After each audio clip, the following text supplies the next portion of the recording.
রাসূলিল কারীম আম্মা বাদ।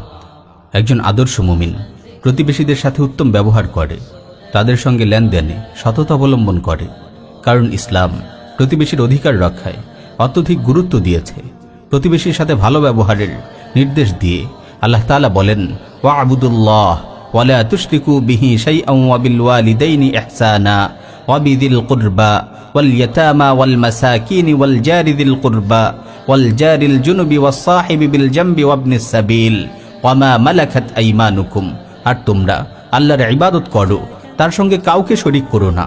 পিতামাতার সঙ্গে সদয় ব্যবহার করো এবং আত্মীয় স্বজন, ইয়েতিম, মিসকিন, প্রতিবেশী, অসহায়, মুসাফির ও নিজের দাস দাসীর প্রতিও উত্তম আচরণ করো।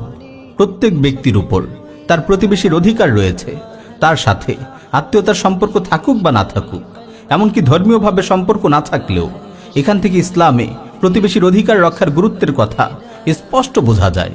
প্রতিবেশীর অধিকার সম্পর্কে রাসূল সাল্লাল্লাহু আলাইহি ওয়াসাল্লাম বারবার উম্মতকে সতর্ক করেছেন। সহিহ বুখারীতে বর্ণিত হাদিস এসেছে, রাসূল সাল্লাল্লাহু আলাইহি ওয়াসাল্লাম ইরশাদ করেন, মা যালা জিবরিলু ইউসিনি বিল জার হাত্তা যানানতু আন্নাহু সাইওয়ারিথু।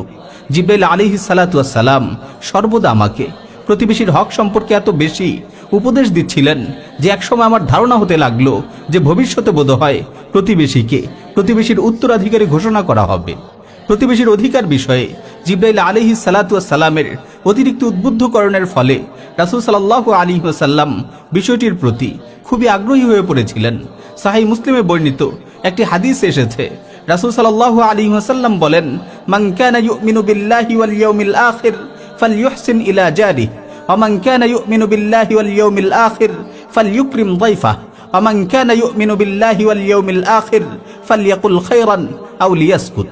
যে ব্যক্তি আল্লাহ ও কিয়ামত দিবসের উপর ঈমান রাখে সে যেন প্রতিবেশীর সাথে সদ্য ব্যবহার করে। যে ব্যক্তি আল্লাহ ও কিয়ামত দিবসের উপর ঈমান রাখে সে যেন অতিথিকে সম্মান করে, এবং যে ব্যক্তি আল্লাহ ও কিয়ামত দিবসের উপর ঈমান রাখে সে যেন ভালো কথা বলে অথবা চুপ থাকে। প্রতিবেশীকে কষ্ট দেওয়ার ব্যাপারে হাদিসে কঠোর নিষেধ এসেছে। একজন আদর্শ মুমিন কখনো তার প্রতিবেশীকে কষ্ট দিতে পারে না। সহিহ বুখারীতে এসেছে, রাসূল সাল্লাল্লাহু আলাইহি ওয়াসাল্লাম ইরশাদ করেন, মান কানা ইউমিনু বিল্লাহি ওয়াল ইয়াউমিল আখির ফালা ইউযি জারাহু। যে ব্যক্তি আল্লাহ ও কিয়ামত দিবসের উপর ঈমান রাখে সে যেন প্রতিবেশীকে কষ্ট না দেয়। প্রকৃত মুসলিম উদার মনস্ক ও বন্ধুভাবাপন্ন ব্যক্তিত্বের অধিকারী হয়। প্রতিবেশীর আবেগ অনুভূতিকে সে সম্মান করে, তার সুখে সুখী হয় এবং তার ব্যথায় ব্যথিত হয়। নিজের জন্য যা পছন্দ করে প্রতিবেশীর জন্য তাই পছন্দ করে। সহিহ মুসলিমের এক বর্ণনায় আনাস রাদিয়াল্লাহু তাআলা আনহু থেকে বর্ণিত হয়েছে, রাসূল সাল্লাল্লাহু আলাইহি ওয়াসাল্লাম ইরশাদ করেন, ওয়াল্লাযী নাফসি বিয়াদিহি লা ইউমিনু আবদুন হাত্তা ইউহিব্বা লিজারিহি মা ইউহিব্বু লিনাফসিহি।